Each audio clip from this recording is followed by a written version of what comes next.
दोस्तों 1622 में भारत का बादशाह था जहांगीर। जहांगीर का बेटा शाहजहां, जिनको खुर्रम के नाम से भी जानते हैं। खुर्रम अपने पिता से विद्रोह करके और आगरा की तरफ फौज लेकर के बड़ा युद्ध करने के लिए, लेकिन बलोचपुर के युद्ध में वो हार गया। हारने के बाद में वो जान बचा करके भागा और उसको पता था कि मुझे कहीं न कहीं शरण लेनी पड़ेगी वरना मैं मारा जाऊंगा। ऐसे में उसको भी एक ही स्थान का ख्याल आया जिसके बारे में इतिहास में बहुत बहुत वीरतापूर्ण वर्णन हमें पढ़ने को मिलता है, और वो भूमि थी मेवाड़ भूमि, वीर भूमि मेवाड़, जहां उसको पता था कि वहां जाने पर मेरी रक्षा हो सकती है। बाकी ने तो लगभग मुगलों की अधीनता सबने स्वीकार कर ली थी, लेकिन मेवाड़ ने मुगलों की अधीनता स्वीकार नहीं की थी। वहां की आन बान शान हमेशा निराली रही है। जहां का शौर्य, जहां का पराक्रम, जहां की वीरता भरी पड़ी है इतिहास के पन्नों में। तो खुर्रम को भी उस समय मेवाड़ याद आया और वो मेवाड़ आया। तो दोस्तों, किस प्रकार से उसकी वहां रक्षा की, किस प्रकार से उसके मदद की गई, आइए इतिहास की एक रोचक जानकारी आपके सामने प्रस्तुत कर रहा हूं। मैं हूं भंवर सिंह और आप सभी का मेरे सुर तरंग चैनल पर स्वागत है। दोस्तों, 1622 ईस्वी में जहांगीर भारत का बादशाह था। जहांगीर का बड़ा बेटा था खुर्रम, जिसको हम बाद में शाहजहां के नाम से जानते हैं। लेकिन जहांगीर की एक बेगम थी नूरजहां, जिससे जहांगीर बहुत प्रभावित था और उसका ही हुक्म चलता था। वो जैसा कहती थी वैसा ही जहांगीर करता था। तो स्वाभाविक है, नूरजहां चाहती थी कि शाहजहां भारत का बादशाह नहीं बने। उस समय जहांगीर लगभग बीमार रहता था और कभी भी उसकी मृत्यु हो सकती थी। तो नूरजहां ने शाहजहां को अपने पिता से दूर रखने के लिए, खुर्रम को अपने पिता से दूर रखने के लिए और अपने बेटे को भारत का बादशाह बनाने के लिए नूरजहां ने जहांगीर को सलाह दी कि वो कंधार भेज दिया जाए युद्ध करने के लिए। कंधार में वहां पर अफगानों का आतंक था, पठानों का आतंक था, तो वहां पर लड़ने के लिए भेजने का आदेश दिया। लेकिन समझ गया खुर्रम कि ये एक चाल है और वो इतना दूर जाना नहीं चाहता था, इसलिए उसने अपने पिता की आज्ञा की अवहेलना की और विद्रोह हो गया। और विद्रोही होने के बाद में एक फौज इकट्ठी की और अपने पिता के विद्रोह होने के बाद में और फिर उसने आगरा की तरफ कूच किया फौज लेकर के। बिलोचपुर में जाकर के घमासान लड़ाई हुई। उस लड़ाई के अंदर खुर्रम की हार हुई और हार होने के बाद में वो वहां से भागा। अब उसको अपने प्राणों की रक्षा की जरूरत थी, जो कहीं नजर नहीं आ रही थी, और सभी राज्य महाराजाओं ने, तो आप सबको पता ही है, मुगलों की अधीनता पहले ही स्वीकार कर ली थी। लेकिन मेवाड़ अपनी आन बान और शान से हमेशा खड़ा रहा, किसी मुगलों के सामने झुका नहीं। पग पग भव्या पहाड़ धरा छोड़ राख्यो धर्म, और मेवाड़ रहा महाराणा तो हृदय वसिया हिंदरा। तो मेवाड़ के महाराणा इसलिए भारत के प्रत्येक जनवासी के, भारत के प्रत्येक जनता के हृदय में उनका स्थान है कि कभी वो मुगलों के सामने, किसी आक्रांताओं के सामने झुके नहीं, अपने प्राण न्योछावर कर लिए, लेकिन अपनी आन बान और शान पर आंच नहीं आने दी। तो खुर्रम सीधा आया मेवाड़, उदयपुर आया। उस समय मेवाड़ के महाराणा थे कर्ण सिंह जी, और कर्ण सिंह जी को आकर के कहा कि ये पूरी स्थिति का वर्णन किया और मैं आपके शरण में आया हूं। दोस्तों, शरणागत जो आ जाता है, शरण में जो आ जाता है, उसकी रक्षा करना हमारी संस्कृति में है, क्षत्रिय के धर्म में है कि जब शरण में आ जाए, दुश्मन भी अपने शरण में आ जाए तो उसकी भी रक्षा करते हैं। और इतिहास में अनेक ऐसे रोचक किस्से कहानियां भरे पड़े जहां शरणागत आए हुए के लिए बड़े बड़े युद्ध हुए हैं, जिसकी खातिर प्राणों का बलिदान दे दिया, लेकिन जो शरण में आए हुए व्यक्ति को आंच नहीं आने दी। सबसे पहले खुर्रम को देलवाड़ा की हवेली में ठहराया गया। उसके बाद में उसको जग मंदिर में ठहराया गया, जो पिछोला झील के बीचों बीच है, जो आप देख रहे हैं, वहां पर ठहराया गया। उसकी अच्छे ढंग से खातिरदारी की गई क्योंकि वो शरण में आया हुआ था।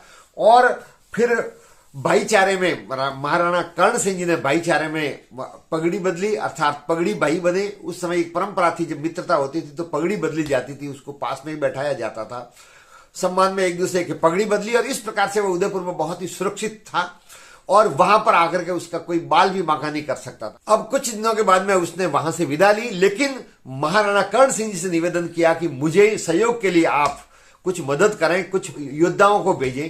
तब मेवाड़ के महाराणा कर्ण सिंह जी ने अपने सेना के सेना अध्यक्ष कुंवर भीम सिंह, जो बहुत ही वीर और पराक्रमी योद्धा थे, जिनकी वीरता के किस्से बहुत मशहूर थे, उनको उसके साथ में भेजा। वहां से वो पहले सालड़ी गया, सालड़ी में एक उसने दरवाजा भी बनवाया और कुछ दिनों तक वहां पर वो रुके। दोस्तों, भीम सिंह बहुत ही वीर पराक्रमी योद्धा थे, मैंने पहले ही बताया।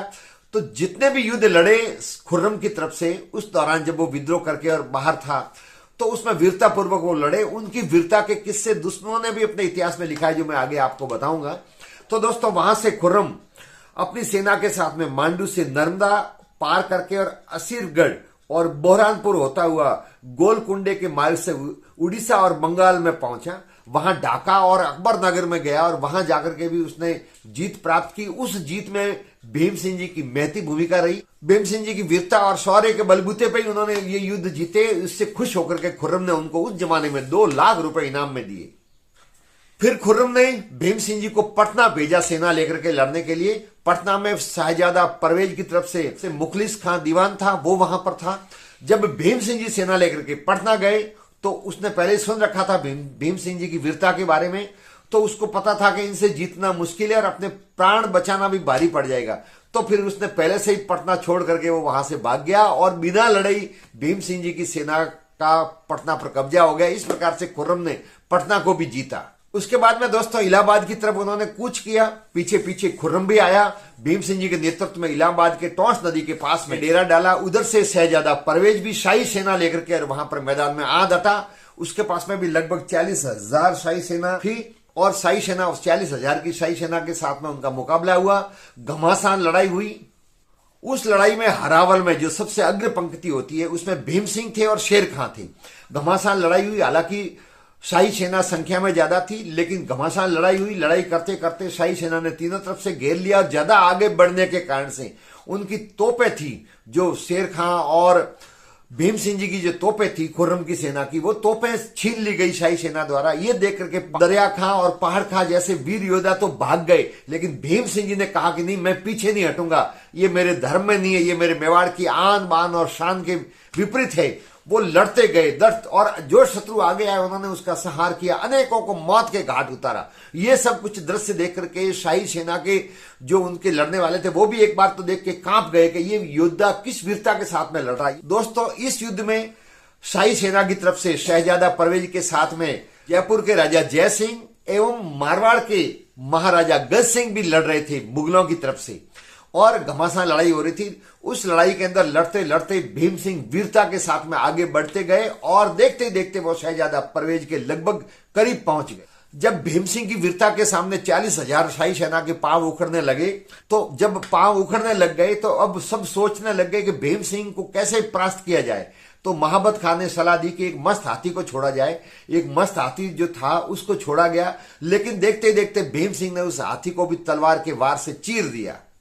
अब महाबत खां अपने कुछ साथियों के साथ में लड़ता हुआ भीम सिंह की तरफ आगे बढ़ा और घमासान लड़ाई में वो घोड़े से गिर गए। गिरने के बाद में एक सिपाही उनका सिर काटने के लिए आगे बढ़ा, तो उन्होंने तलवार के वार से उसी का शीश काट दिया और धड़ाम से उसका शीश धड़ से अलग हो गया। जब तक वो जिंदे रहे भीम सिंह, तब तक एक भी शत्रु उनके पास नहीं आ सका। जैसे ही कोई पास में आने की कोशिश करते तो घायल अवस्था में भी वो तलवार के एक ही वार से मौत के घाट उतार देते। जब तक वो जिंदे रहे तब तक हाथ से उन्होंने तलवार नहीं छोड़ी और लड़ते लड़ते वीर गति को प्राप्त हुए। उनके साथ में हरावल में लड़ने वाला शेर खां भी लड़ता हुआ उनके साथ में ही वहां मारा गया।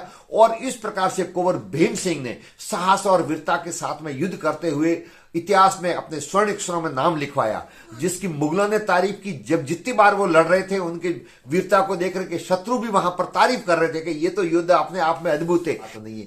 तो दोस्तों ऐसी वीर भूमि है मेवाड़। एक बड़े सूरमा हुए हैं, पराक्रमी योद्धा हुए हैं। वो महाराणा ही नहीं बल्कि और भी जो हर क्षत्रिय अपने आप में पराक्रम और शौर्य में किसी से कम नहीं था।